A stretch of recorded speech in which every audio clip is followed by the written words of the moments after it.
connais les séries télévisées. J'ai pas la télé, vieux.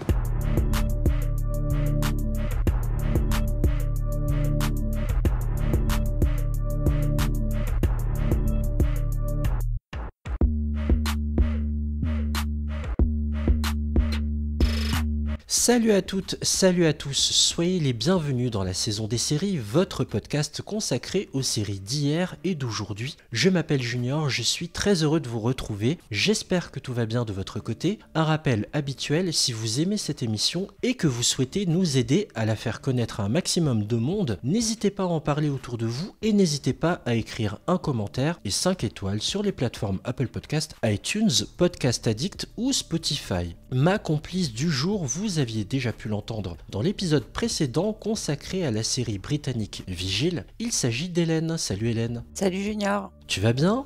Ça va très bien. Ça va très bien. Bon, ravi de te retrouver. Hein. Tu t'auras bossé toi en ce mois de février. Hein. Sois à nouveau la bienvenue. Les journées sont fraîches, donc on reste un peu trop à la maison et on mate des séries et c'est toujours intéressant d'en discuter avec toi. Oh bah c'est gentil, on hiberne en effet. Faut profiter de cette gentillesse d'Hélène, parce qu'en off c'est pas du tout ça. Donc, je balance les off. J'ai failli en tomber de mon fauteuil. C'est pas vrai, en plus c'est tellement gratuit. Bon, un bon début d'émission. Dans ce nouvel épisode, on a choisi de se pencher sur la série américaine fantastico-horrifique Archive 81, disponible sur Netflix depuis le 14 janvier dernier, adapté du podcast éponyme de Mark Solinger et Daniel Powell. Que vaut la série créée par Rebecca Sonnenschein et coproduite par un certain James Wan? Je pense qu'on va reparler de lui. On répond à cette question et à bien d'autres juste après un extrait d'Archive 81. Voici les cassettes sur lesquelles vous allez travailler. Tout ce qui a pu être récupéré dans l'immeuble Visser après l'incendie de 1994. Ceci est la caméra qui a été utilisée pour tourner ces vidéos. Vous n'en aurez pas besoin, mais nous nous sommes dit qu'il valait mieux tout rassembler au même endroit. Vous trouverez des cassettes vierges et des disques durs supplémentaires dans le local technique. Si vous avez besoin de quoi que ce soit d'autre, dites-le nous. Des questions ? Bien. L'histoire est celle de Dan Turner, new-yorkais. Son métier est de restaurer de vieilles images endommagées de la bonne vieille époque des cassettes vidéo VHS et des magnétoscopes du début des années 90, sauf qu'un jour, un homme d'affaires un peu chelou, Virgil Davenport, demande à Dan de remettre à neuf une collection de cassettes partiellement consumé par le feu. Dan, au fur et à mesure des restaurations et des visionnages des cassettes, découvre le boulot d'une documentariste, Mélodie, qui enquêtait sur une dangereuse secte présente dans le Visser, c'est le nom du bâtiment où elle vit, et Dan se prend d'une immense empathie pour Mélodie. Il pense qu'il peut sauver la jeune femme d'une mort pourtant impossible à éviter, car elle est censée avoir péri 25 ans plus tôt dans le bâtiment en question lors d'un incendie. Pour commencer, ma chère Hélène, j'ai 2 questions. Question basique, déjà, qu'est-ce que tu en as pensé? Et pour toi, dans quel genre on pourrait classer la série Archive 81? Alors, qu'est-ce que j'en ai pensé? Eh bien, écoute, moi j'ai beaucoup aimé. J'ai aimé l'ambiance dès le départ qui est assez légère. Faut surtout pas se fier aux 15 premières minutes parce que l'ambiance est assez légère. Bon, le gars, il restaure des cassettes VHS, des choses comme ça. C'est mignon, c'est un peu flashback sur les années 80, assez sympa. Et tout à coup, on bascule assez vite dans totalement autre chose. Donc, j'ai trouvé cette série très surprenante, hyper intense, enfin exigeante. Donc du coup, oui, j'ai beaucoup aimé, j'ai trouvé ça sympa. Alors comment je la classerais? Ben, dans les séries exigeantes déjà d'une part, il y a quand même, beaucoup de thèmes abordés et il est difficile d'en parler sans spoiler puisqu'au fur et à mesure où tu avances dans les épisodes, de nouveaux thèmes arrivent. Donc, bon, on va les aborder quand même sans trop dévoiler de choses, mais c'est une série hyper surprenante et exigeante. Je valide, c'est une bonne série qui a un énorme twist à la fin, qui d'ailleurs amène potentiellement une suite, une saison 2. Je vais pas la révéler bien sûr, mais même si j'ai beaucoup aimé, je la classe dans les bonnes séries, mais pas une série pour autant que j'ai adoré, parce que malheureusement ce twist, je l'ai deviné.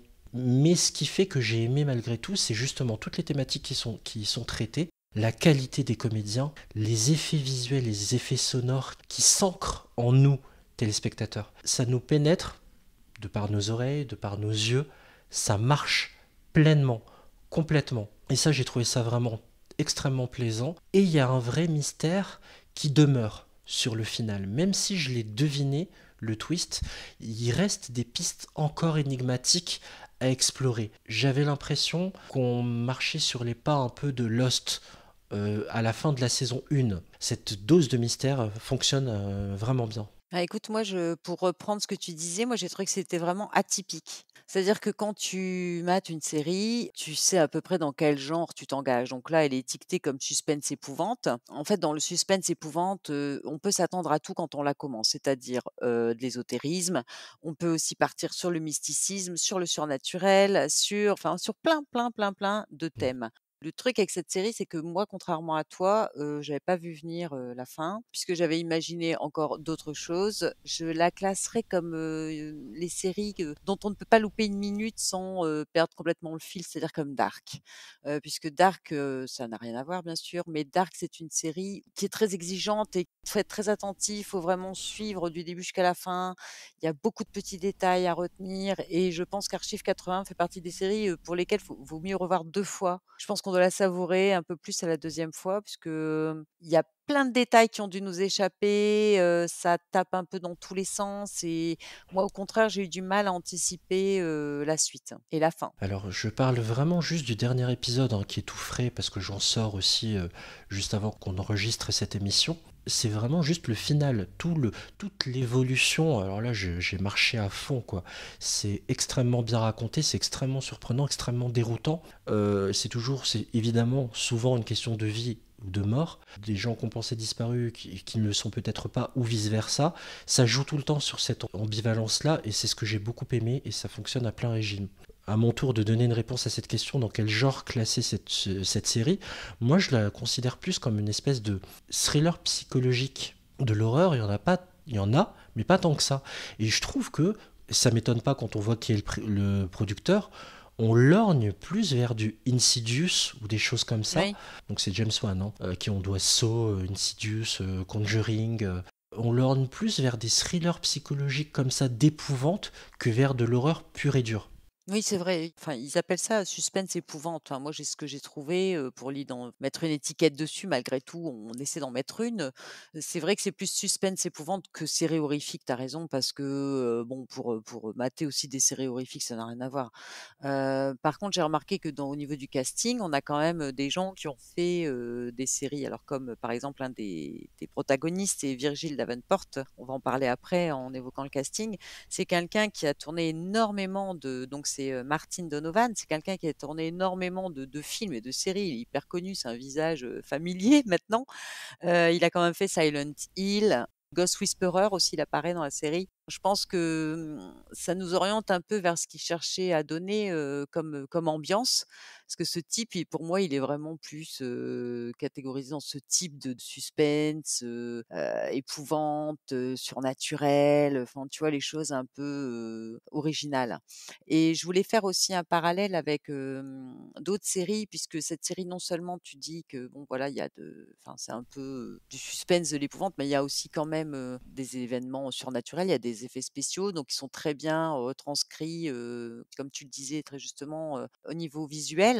Et il y a des flashbacks, mais sans arrêt. Mais c'est le but puisque le gars, il rénove des cassettes VHS qui ont plus de 25 ans. Donc on se doute bien qu'il y a des flashbacks et c'est hyper bien réalisé, j'ai trouvé. Les images sont très belles, c'est bien fichu. Et l'orchestration sonore aussi, ces bruits étranges Oui. qui parfois plongent dans un état de mal-être les personnages que l'on voit, ça aussi c'était fascinant. Bah, je pense qu'essentiellement, c'est ça, parce que comme tu dis, c'est pas une série d'horreur, c'est essentiellement la bande son, à mon avis et ces images-là qui viennent du passé, finalement, qui mettent un climat, d'épouvante et qui font, en fait, douter. C'est pesant, comme tu disais, c'est une ambiance hyper lourde, c'est vraiment une super ambiance pour les gens qui ont envie de se prendre un peu la tête et dans le parallèle, avec les timelines différentes, il y avait aussi, par exemple, Stranger Things, tu vois? Il y a quand même, Bien sûr. comme aussi Westworld où il y a différentes timelines, donc il faut bien se repositionner où on est quand on y est, qui est là, qui n'est pas là, qu'est-ce qui se passe, C'est le mélange en fait, et à un moment donné, on est perdu et c'est le but. C'est le but en fait. On n'est pas perdu par hasard comme dans Dark, parce que moi dans Dark à un moment donné, j'avoue, j'étais complètement, à la ramasse. Je savais plus qui faisait quoi, où on était, quand on était. Mmh. La question n'est pas où, mais quand, hein, c'est le truc de Dark. Mais Tu, là, tu revivais un confinement, quoi. T'avais plus de, de notion de repère de temps. On a l'impression d'être tous les jours dimanche. oui, et donc dans cette série, si tu veux, ne serait-ce que les décors, comme tu dis, l'ambiance musicale, à un moment donné, on pourrait se perdre et on se perd, hein. Honnêtement, moi, à un moment, j'étais un peu, je savais plus quoi. Il y a beaucoup de flashbacks, il y a plusieurs timelines et en fait, c'est voulu et là, c'est pas un accident et c'est vraiment l'endroit où on voulait nous emmener. Parce que dans Dark, quand tu es perdu, c'est pas du tout le but, hein. On a compris qu'il fallait suivre et que quand tu es obligé de regarder 2 fois l'épisode pour enchaîner le troisième, tu te dis: «Bon, c'est que là, vraiment, fallait que je suive». Parce que là, le but, c'est de te perdre.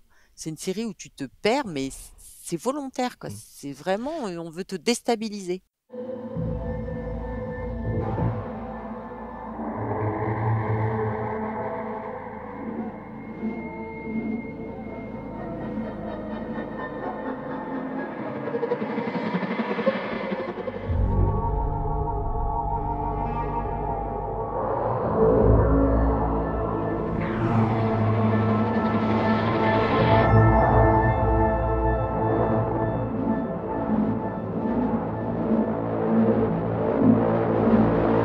Et tu as raison de citer Stranger Things parce que évidemment cette jonction entre le rêve et la réalité se traduit par cette espèce de pollen, cette espèce de neige Mmh, qu'on retrouve en termes d'effets visuels dans l'Upside Down. tout à fait. Je suis désolé, j'ai pas le nom. Je crois que c'est le monde à l'envers Oui, c'est ça. dans Stranger Things en VF. L'Upside Down. Je sais pas si c'est un hommage ou quoi, si c'est volontaire, mais ça rappelle énormément l'Upside Down, quoi. Voilà, de Stranger Things. Moi, j'ai fait ce parallèle-là. Après, tu parlais du rêve et de la réalité, donc moi, j'ai aussi pensé à Inception, puisque dans Inception, pardon, ben, tout est dans le doute. Suis-je en train de rêver ou suis-je dans la réalité? D'ailleurs, jusque la fin, bon, pour ceux qui ont vu par la suite des vidéos de fans, ils nous donnent des petites indications parce que Inception, le but était aussi que tu doutes jusqu'au bout, que tu ne saches pas, et même à la fin, tu ne sais pas. Alors bon, il y a des gens qui ont cherché. Je suis sûre que sur Archive 80, il y en a qui peuvent chercher et trouver aussi. Et Des théories. voilà, tu vois, on a le même ressenti sur Archive 81. On ne sait plus si c'est le rêve, si c'est comme tu disais, le monde à l'envers, si c'est un temps différent, c'est un moment différent. Ils font exprès de nous perdre. Mais il faut se laisser emmener. Il faut se laisser emmener, se laisser porter et accepter d'être perdu à un moment donné. Et c'est super intéressant parce que la progression dans la série part sur un schéma finalement assez basique, celui du point de vue du héros, qui est ici Dan. Et justement, on va partir un peu et rentrer un peu plus dans le détail et partir de ces personnages pour mieux ensuite en découler toutes les thématiques aussi qui y sont abordées. Maintenant, on va rentrer dans une phase un peu plus avec spoiler. On est un peu obligé, vu la série, pour qu'on puisse parler des qualités et d'éventuelles faiblesses concernant toute cette première saison d'Archive 81. Donc, si vous n'avez pas vu la série, je vous invite à arrêter le podcast maintenant et à aller écouter par exemple notre dernier pilote presque parfait sur Charmed, qui est très bien, ou écouter notre épisode précédent sur Vigil aussi, qui était sympa. Bref, je vous invite à arrêter là, allez regarder Archive 81 et venez écouter la suite. On poursuit. J'ai envie de poser une question ouverte et toute simple, ma chère Hélène. Quelles sont les thématiques qui t'ont le plus frappé, qui t'ont le plus touché dans Archive 80 et qui t'ont accroché de suite? Alors, moi, la thématique du rêve, bon, on sait qu'on va parler de rêve, de réalité. En plus, bon, j'aime bien, j'ai fouillé un peu au niveau, philosophie, la limite entre le rêve, la réalité et rien de mieux que cette série pour comprendre exactement ce qu'ils voulaient dire les philosophes en disant que, le rêve, c'est juste, une autre réalité finalement et que la frontière entre le rêve et la réalité est mince puisque, bon, il y a pas mal de philosophes qui ont abordé le sujet comme, Pascal, comme, Descartes, enfin il y en a plein. Si vous tapez cette thématique sur, Google, vous allez voir, c'est full et c'est intéressant de les lire après avoir vu cette série. Puisque moi, j'avais vu ça avant en philo, j'explique pas pourquoi, mais j'ai dû me taper tout le programme de philo de terminale l'année dernière et c'était très pesant, très, très pesant. Heu, Nous n'en saurons pas plus. non, non, juste bah, je préfère oublier justement, tu vois? J'essaie d'oublier, mais alors là, je me suis rendu compte que cette série, ils devraient la passer en cours de philo, quoi. Parce qu'il y a rien de plus, comment dire? Elle rend la philo intéressante. Je sais pas comment dire les choses autrement, mais le la notion de rêve et de réalité dans cette série, mais c'est impressionnant et on comprend On nous mieux, la en fait. raconte Ouais, On on nous la raconte peut-être d'une façon plus vulgarisée, plus ludique, plus parlante, comme Matrix avait pu le faire sur la question du libre arbitre voilà, c'est ça, à c'est l'époque. ça. Oui, le libre arbitre, en fait, tu te rends compte que dans cette série, il y a pas mal de thèmes qui sont abordés, comme aussi, la chercher à savoir qui on est, puisque en fait, comme tu disais, les 2 personnages, là, on a donc Dan Turner qui est joué par, Mamoudou, Athie, je pense qu'on dit comme ça. Cet acteur, moi, il me dit quelque chose. J'ai regardé sa filmographie, je retrouve pas de choses que j'ai vues, mais je suis sûre de l'avoir déjà vu, mais plus jeune, dans un film ou une série, je ne sais pas. Mais son visage m'était pas inconnu et et donc lui, bon, tu vois, il cherche un peu, il a eu un traumatisme, donc on peut spoiler un peu, il a perdu toute sa famille et en fait, il lui manque une partie de ses racines, évidemment. Donc ce gars cherche à savoir qui il est, qu'est-ce qui s'est passé, comment ça s'est passé. Il est en post-traumatique, donc il est, fort perturbé, il est en pleine dépression, en plein doute. Après on a l'autre protagoniste, on se dit: «Elle», entre guillemets, ils vont jamais vraiment être en contact, enfin a priori. L'autre protagoniste, elle, c'est Mélodie Pendras, donc c'est la jeune femme en effet qui a fait, des vidéos dans un but, sociologique, 25 ans plus tôt et qui, voilà, qui est morte a priori dans un incendie qui a disparu et elle aussi en fait, elle cherche ses racines. Donc tu vois, l'origine du mal, enfin j'ai envie de te dire, moi ça me faisait penser à ça, quoi. Ouais, j'aime beaucoup cet aspect aussi de la question de la filiation et à un moment donné finalement d'avoir été volontairement ou involontairement, évidemment à chaque fois ils l'ont subi, pardon, à chaque fois ça a été quelque chose de subi, de ne pas connaître ses origines et d'être un peu déraciné. Et de traumatique, ils ont tous les 2 vécu vraiment un réel traumatisme, Mm. d'enfance En fait, après avoir perdu sa mère adoptive. d'adoption, Mélodie s'est vraiment plongée à corps et âme concernant la recherche de sa mère biologique. Et Dan, lui, ses parents sont morts lors d'un incendie. Il avait 8 ans, il était parti promener son chien.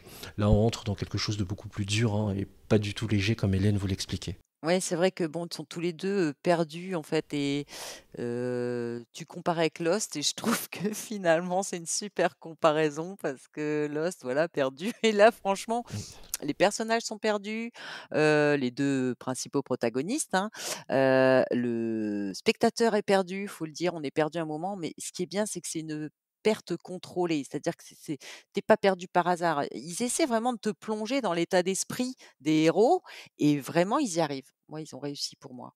Et vraiment, mention spéciale aux 2 comédiens, ça fait du bien de voir de la diversité. Je sais que le jour où on n'en parlera plus, ce sera plus un débat, et tant mieux, mais je peux pas m'empêcher de le souligner, qu'on a un acteur noir en tête, et qu'on a une jeune femme qui est d'origine saoudienne aussi en tête.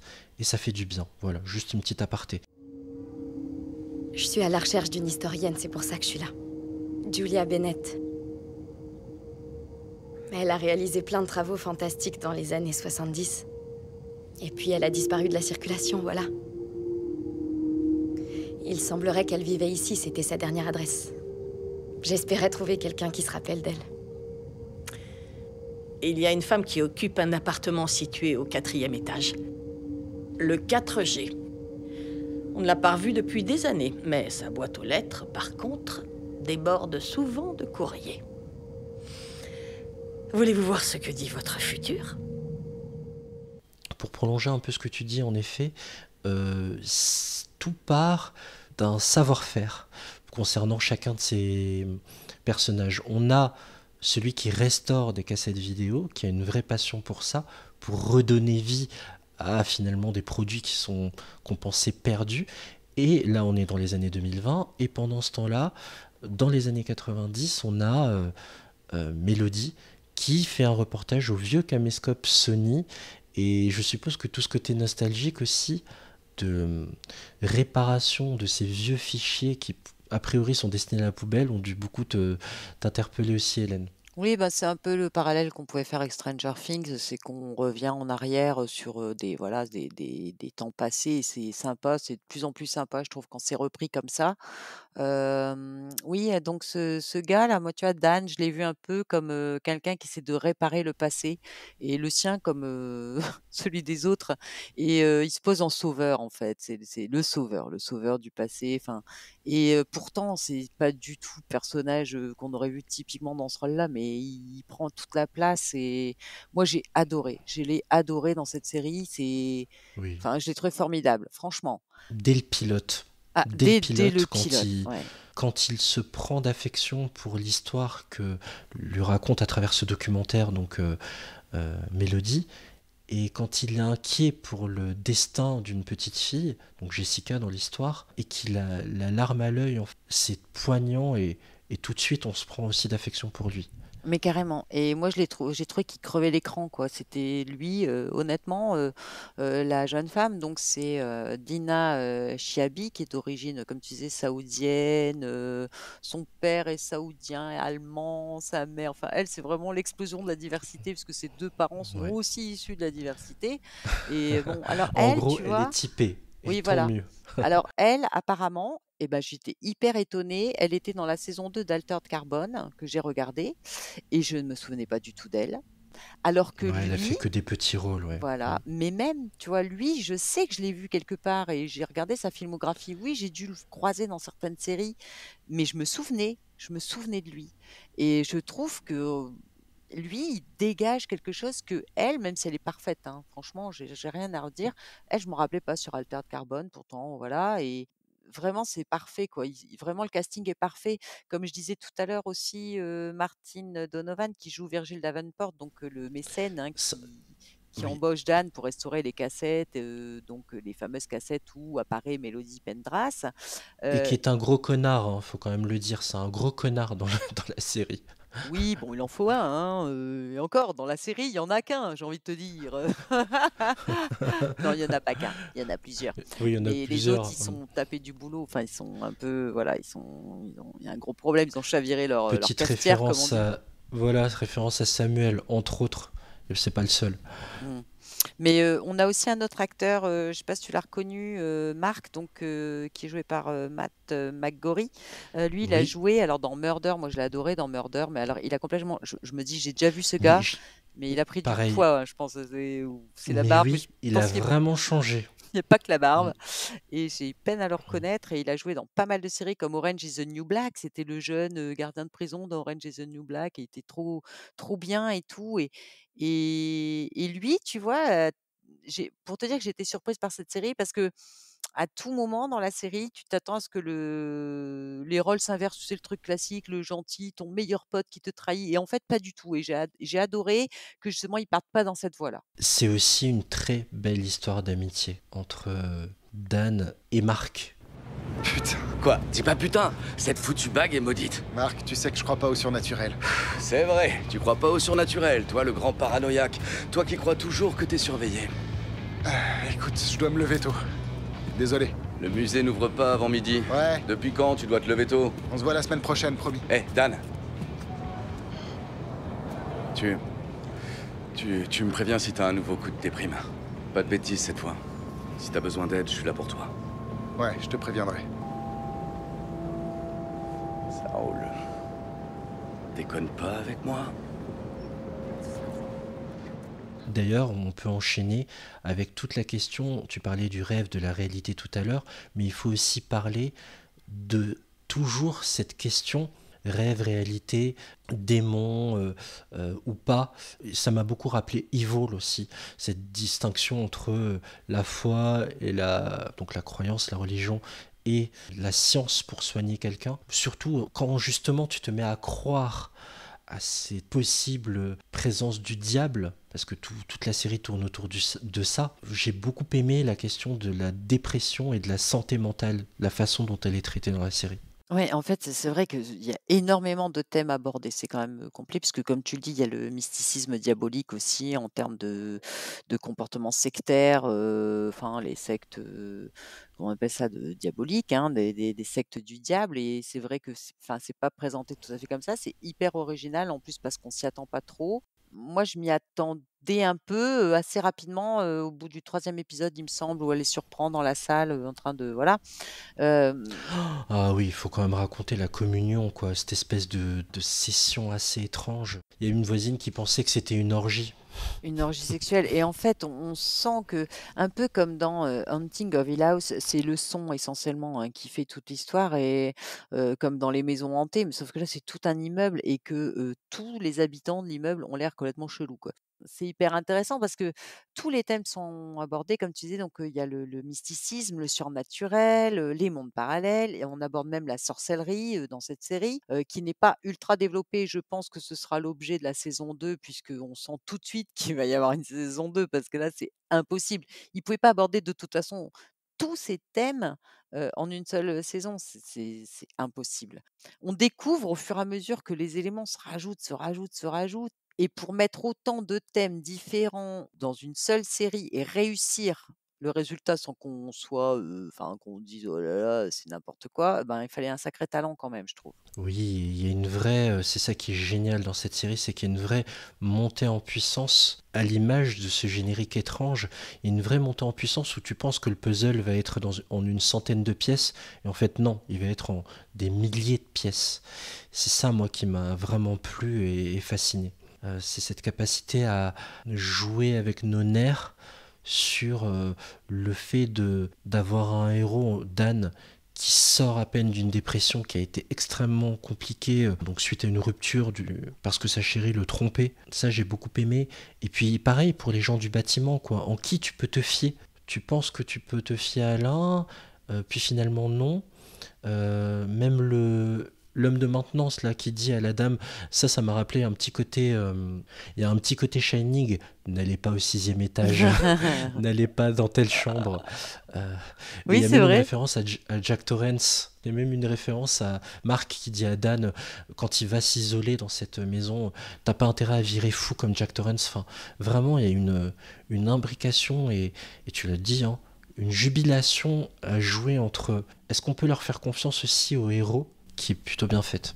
Ouais, voilà et tu parlais donc de la maison, là, la villa, alors il faut savoir que c'est un architecte grec qui l'a construite, je tiens à le préciser. Ah d'accord. Et en fait, tu sais, c'est un peu comme une maison hantée. Tu peux faire tellement de parallèles avec aussi ça, quoi, les maisons hantées, puisqu'il y a des passages secrets, il y a des murs, enfin, il y a des salles secrètes, tout un tas de trucs, l'hôtel, pareil, donc n'allez pas au 6e étage, tu vois? C'est, là, il n'allait pas au sous-sol de la maison, n'allez pas dans cette salle-là, enfin, tu as plein d'endroits interdits, enfin, c'est voilà, c'est vraiment, un peu comme la pièce, en haut dans la maison de Hunting of Hill House, ils n'ont pas le droit d'aller non plus, tu vois? Vraiment tous ces styles mélangés. Tu peux mélanger, 5 séries, enfin 5 thèmes de séries pour obtenir celle-là et le résultat est pas loupé, quoi. Ça fait pas Glooby Boulga, tu vois? Parce que c'est un peu comme, mélanger banane, cornichon, crème vanille dans Ça Casimir. peut vite être écœurant. Je sais pas si tout le monde a la ref là, Glooby Boulga, non? Toi, Junior, tu l'as? Moi oui, bah, l'île aux enfants, C'est oui. bien, très bien, parfait, je te félicite. Donc ça fait pas Glooby Boulga et pourtant là, en nous écoutant, vous devez vous dire: «Mais ils sont complètement fous, c'est la série, c'est un mélange de tout, c'est du n'importe quoi». Non, c'est pas du n'importe quoi, c'est du Glooby Boulga réussi, le vrai, l'authentique. C'est vrai qu'on pourrait croire que la série peut se prendre les pieds dans le tapis, tellement elle soulève plein de choses, De quoi. poussière Aussi. aussi, Et de moisissures. et de moisissure. Voilà, il y a un sacré coup de ménage à faire là-dedans et je pense que l'idéal pour bien nettoyer, c'est le feu. Hein, tu fous le feu, tu es sûr que voilà, ça nettoie tout, hein, c'est sûr. Mais ouais, il y a plein d'images comme ça, tu as raison sur, soulever secouer le tapis, soulever la poussière et puis même, la poussière, on a ce thème aussi dans la série, de d'OCS, je ne me rappelle plus, aide-moi. Une série d'OCS française ou étrangère? Non, étrangère, c'est hyper connu, c'est l'adaptation d'un roman, une petite gamine avec des mondes parallèles, à la Oui, rencontre à la portée des mondes. Is Dark Is Dark Materials, Materials, voilà, c'est ça. En plus, La j'adore. croisée des mondes. La croisée des mondes, voilà. C'est parce que j'ai vu le film et la série, du coup, je mélange un peu les 2. Donc à la croisée des mondes, il y a aussi, tu vois, une question de poussière et là, on retrouve aussi ce truc-là. Enfin, non, vraiment, c'est bien fait et tu as l'impression à chaque fois quand même d'une nouveauté. Mais moi, vraiment, le lien le plus gros que j'ai fait, même si on peut en faire avec plein d'autres, séries, c'est avec Inception, pour le rêve et la réalité. Parce Mmh. que honnêtement, à un moment donné, le gars qui est en dépression et qui rêve et il lui arrive des trucs dans ses rêves, des trucs de fou, bah, voilà, la folie, le rêve, la réalité, c'est Shutter Island, Inception, quoi, tu vois? Alors? C'est peut-être dû à l'angoisse, ou c'est peut-être le stress, ou des crises d'épilepsie. Je ne peux rien exclure tant qu'on n'aura pas effectué d'examen neurologique complet. Mais, naturellement, ça ne peut se faire qu'avec le consentement écrit des parents. Désolée. Et ce, même si sa mère a accepté que vous l'emmeniez ici.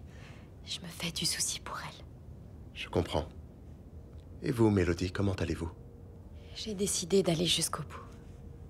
Je veux retrouver ma mère. Je sais que vous désapprouvez. Ce n'est pas à moi d'approuver ou de désapprouver. Mais je ne voudrais pas que vous souffriez. Peut-être que ma mère veut pas souffrir. Peut-être qu'elle a envie de me voir, mais... que ça l'effraie. Vous n'avez jamais peur de vos enfants? Oh que si, constamment. Oui, et puis vous allez découvrir tout un univers aussi. Tu as bien fait de parler de la maison, hein. Elle a vraiment une place importante, hein, dans la série. Il y a un isolement. Quelque part aussi, ça parle de la solitude de chacun des personnages, que ce soit Dan ou Mélodie, de la solitude face à l'inexplicable. Et ça, j'ai trouvé ça vraiment passionnant. Et en plus, la découverte de cette série implique la découverte aussi d'un monde avec son vocabulaire. Je pense au récepteur d'esprit, tu sais, au baldingue, Et les sorcières, oui. au snuff movie. Enfin, ça pose vraiment les bases d'un potentiel univers et d'une Parallèle. série high concept, comme on dit. Et il y a quand même un gros flashback dans les derniers épisodes où on revient dans les années 20, où c'est immersion complète aussi, quoi. Ils ont réussi à nous mettre quand même 3 timelines où tu t'investis autant dans l'une que dans l'autre, et autant motivé par l'une que par l'autre. Parce qu'il y a des séries comme ça, comme Westworld par exemple, il y a plusieurs timelines, où tu as du mal à t'investir autant dans chaque temporalité. Tandis que là, tu t'immerges complètement dans chaque temporalité et chaque moment est intéressant. Tu vois, tu as tellement de choses à découvrir dans le passé comme dans le présent, parce que tu te demandes ce qui va se passer pour lui finalement, le gars. Et pour elle, finalement. Ils finissent par tout mélanger à la fin et c'est super réussi. Et je voulais dire aussi un truc par rapport au podcast. Tu sais, c'est le podcast qui a Il porte le inspiré. même nom, hein. Voilà, Archive 81. Je me suis renseignée un peu et j'ai vu que c'était un podcast sur la fiction, les séries d'horreur, etc. Il y a une citation de Mark Solinger, en fait, hein, le créateur, qui dit, en parlant de ça: un protagoniste solitaire écoutant des cassettes qui brisent son âme. Et en parlant de son podcast, et j'ai trouvé ça tellement vrai, quoi. Je trouve que ce thème-là, cette idée, elle est vraiment super bien retranscrite dans la série. Je confirme. Et d'ailleurs, la triple temporalité dont tu parlais, c'est vraiment les années folles, les années 20, 1994 et 2022 du coup. Ça, c'était vraiment bien fait, cette imbrication-là. Et tu l'as retenu, ce fameux objectif qui jalonne les 3 timelines d'ailleurs, être capable, qu'une personne soit capable de créer un nouveau monde à Porter travers en lui. elle un nouveau monde, en fait. Il cherche une personne capable de contenir en elle, alors à chaque fois c'est une femme, je sais pas si tu as remarqué, de contenir en elle un nouveau monde. Et on part de 1924 où elle a une incapacité à tomber enceinte. Donc je pense qu'au départ, il y a eu tout un tas de frustrations, du coup, par rapport à ça. Comme beaucoup de femmes et dans beaucoup de séries, on reprend ce thème de la sorcellerie pour tomber enceinte, hein. Je sais plus, dernièrement, j'en ai vu une aussi où la nana, elle cache une petite poupée vaudou sous son lit pour tomber enceinte. Et enfin bref, c'est le carnage. Ça finit souvent mal. Et en fait, on part de là, Spoiler alerte. voilà, de porter en soi, ouais, de porter en soi un nouveau monde. Tu vois, c'est comme tu dis, l'objectif de chaque timeline, hein. Et on a quand même des héros qui eux-mêmes, leur racine Donc surtout pour Mélodie, hein, qui a été abandonnée par sa mère, on le sait assez rapidement, elle a été abandonnée tout bébé dans un hôpital par sa mère. Surtout quand les racines sont pas, solides quoi, où il y a tu vois, un manque d'accroche à la naissance, à la maternité, à la paternité, puisque Dan s'interroge lui par rapport beaucoup sur son père. Sa mère, on n'en parle quasiment pas, je sais pas si tu remarqué? Même sa petite Oui, sœur, c'est vrai.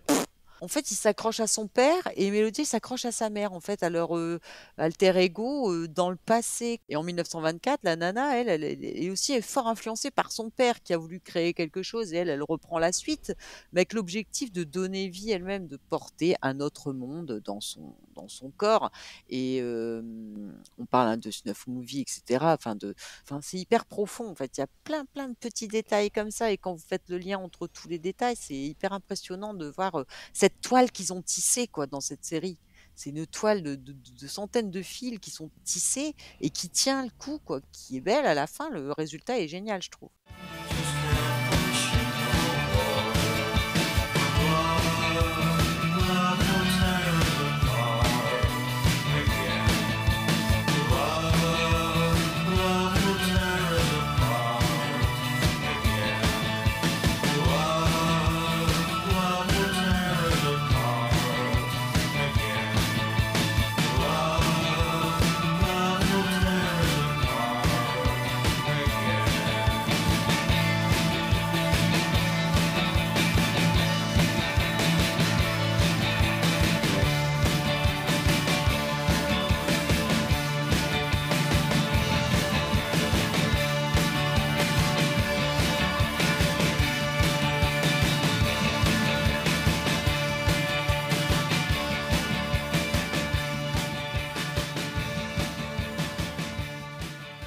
On a beaucoup aimé cette série, surtout Hélène. Moi j'ai bien aimé aussi, hein, j'ai bien aimé. Mais je te dis malheureusement, vu qu'on est dans la partie spoiler, sans la dévoiler, la fin c'est une fin à la Mr. Robot, fin de saison 1. C'est une fin à la Prison Break, fin de saison 3. C'est une fin... tu me suis Hélène ou pas? Ou pas du tout? Si, Tu vois? je vois ce que tu veux dire, ouais. Voilà, c'est une fin un peu comme ça. Et je me dis c'est dommage que j'ai su la lire. C'est tout.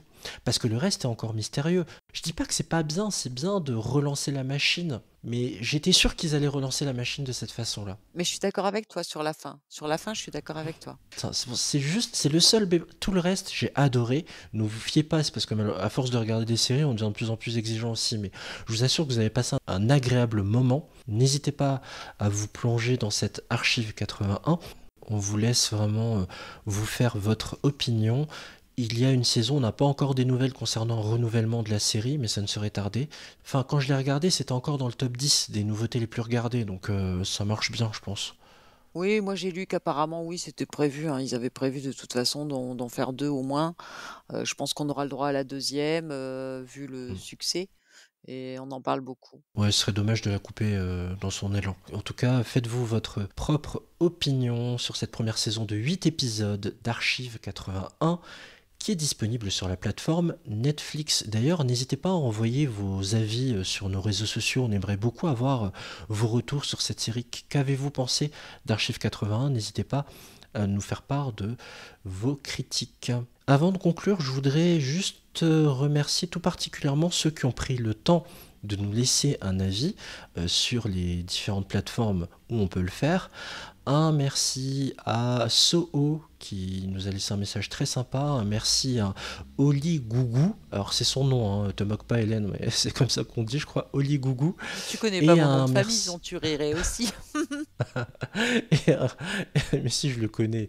Et un merci à Nana Lyon. Nana Lyon d'ailleurs qui s'appelle Naja et qui est sur Instagram et qui réagit régulièrement à nos posts, qui est toujours hyper enthousiaste à chaque sortie de podcast, chaque sortie d'un nouvel épisode, ça nous fait extrêmement plaisir. Et d'ailleurs, on t'embrasse en respectant la distanciation physique. On te fait de gros bisous et merci Naja de toujours nous faire un retour sur nos épisodes. Voilà, la saison des séries, ça s'arrête là. Merci Hélène d'avoir été avec moi pour ce nouvel épisode. Merci à toi, Junior. Pour écouter ou réécouter nos anciens épisodes de la saison des séries ou d'un pilote presque parfait, vous pouvez nous retrouver sur toutes vos applis podcast préférés. On ne perd pas les bons réflexes, un commentaire et 5 étoiles sur les applis où c'est possible de le faire. N'oubliez pas de nous suivre sur Twitter Pilote Parfait et sur Instagram la saison des séries. Merci à vous de nous avoir suivis jusqu'au bout, je vous souhaite plein de bons épisodes et je vous dis à très bientôt. Ciao.